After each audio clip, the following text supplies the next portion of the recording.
And the food? It was different too. For instance, it was fresh. The regular river fish, eggs, and they're probably about like this. And they batter them and fry. I never did eat any. I didn't really care for them, but yes, fish roe, that's what it was called. Sweet potato souffle. They were chicken and dumplings. You know, the chicken would be right off the yard, chicken yard. We always had cows, and Mother would make butter, and then she would sell the milk and she'd sell the butter. That bought groceries. We all had to carry our own lunch to school, and we walked to school too. We always had glass bottles that had a little round cardboard top that you could get in a long tube that you could push on top of those so that would seal it up, and it would keep the milk from spilling when you were delivering it wherever you went, because I knew our neighbors bought milk from us and everything, but you don't find those milk bottles anymore. My grandmother never had a recipe. I remember when she got her first gas stove, she had a wood stove. She didn't cook on it for like probably a year. The white peas, you find those here. Everything that we ate, or most everything we ate, we grew until, I don't know, I can't remember the first real hamburger I had. It was when I was older. We didn't eat anything like that. And good gravy. And butter beans. In many places they don't know what a butter bean is. We would pick the blackberries, and she tells us, now y'all don't eat them, you know, they might be a poison they feel, but by the time we got back to the house, we'd eat over half of them. My dad would buy sugar by 100 pounds. My mama kept little sweet tea cakes in the milk safe all the time. Dad would always bring a wagon load of peanuts that he'd pulled up out of the field, and he parked it underneath an oak tree. And though all of us kids in the neighborhood that was going to enjoy the peanut butter, were supposed to come and pick off the peanuts. But guess who picked all the peanuts off? It was Joanne. Cooking has changed a lot, really. Now I microwave. Food isn't the only thing from days gone by that's still etched in collective memories of Bulloch County.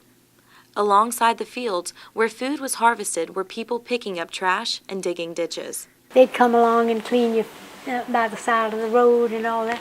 I can't remember the initials of it. PWA and a CC. They called them PWA workers, and we used to go out there to try to talk to them, you know, and they were embarrassed to death to be doing that. They were criminals that they did the road work, yeah. And just up the road from where the boys and some women were digging ditches, you just as easily might have found a crowd of people participating in what is probably the most common pastime of them all for residents here in Bulloch County. Oh, do you remember all the tobacco warehouses? Cane grindings continued but have become another folk tradition. But the tobacco barns in the middle of downtown Statesboro truly are a thing of the past. The people in the county capitalized off of having to work those barns by turning the work into a social event. I recall that we would be down on College Street where there was a tobacco warehouse, and our tobacco would be spread out there for sale. Oh, they had that square dances out here when the tobacco market opened.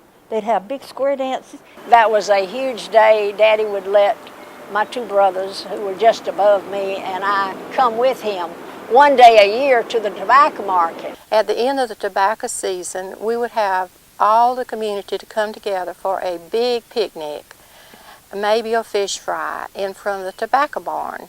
And that was a celebration of the end of the tobacco season. I remember going with Dad to take the tobacco to the warehouses for him to sell and listen to the auctioneers and everything. But the women pretty much stayed in the home in those days. My father rented out all the tobacco, and they came to Statesboro to the tobacco market. Mm-hmm. And the men ended up doing the bulk of all the shopping in town. And it's been said the men would congregate in the shade of the old walnut tree growing on one of the main streets in Statesboro. As I understand it, the walnut tree would have been somewhere here on this, right over in front of the Sea Island Bank. You know, back then the streets were dirt. In the beginning, when they spoke of the old walnut tree, it was right here in this area. It was near the Sea Island Bank. I think it was old, old, old. Some years after the old walnut tree was covertly chopped down in the middle of the night, Frankie was connecting calls for the sailors at the base.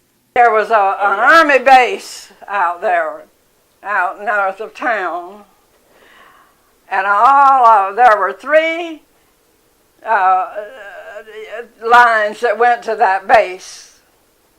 And of course, all of us, every time they got open, we checked in, check what everybody was saying. And Mildred, over at the telegraph, was helping them keep their romance alive in their relationships by transmitting what might have been considered some of the first drunk emails ever sent. Western Union was the one that first made the computers, in things that you compute with, because telex, you dialed all over the world.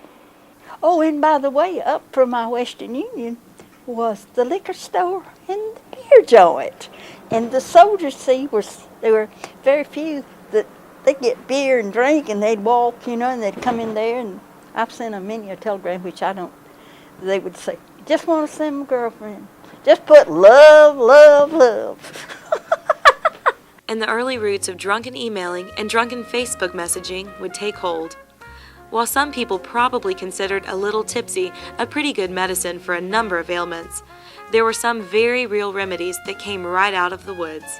The turpentine was started in 1930, because that's when the Great Depression came, and there were no jobs, and a lot of people dipped tar. My grandmother used to make a salve that she would use beeswax and the gum, the turpentine gum, and the way that you would apply it, they had a stick of wood in that would dip into the jar and get it out. Some people did take it for medicine. She used to take the pine stems, and something she did with it, and she would add honey and tallow and we would take that, and it was not bad. Now that was the only thing of the old that I liked. I really liked that, but I don't know what it was for, but when we had that old fever grass, that stuff was bitter and it was terrible. I guess from that pine tar in that, it would be just like fat lighter, that stick that you'd use to get that salve out of there. But it would really cure a cut or whatever. And another thing too is that turpentine was really something that was used quite a bit, especially if you stuck a nail in your foot or had a real bad bite or something like that. We're trying our best to keep this alive. It's part of Portal. It's part of what made Portal be what Portal is, which, being I've lived here all my life, I think it's the greatest place in the world. Yes, it was simpler, and it was definitely hard. I'm old enough now. I grew up, knew when hard times was, and when, and it could come again. The days of tobacco barns and walking to school through the fields, they're pretty much over. The days of secretly chewing on a rosin-fried potato skin, long gone. But it was fun while it lasted. And it all happened right here in Bulloch County.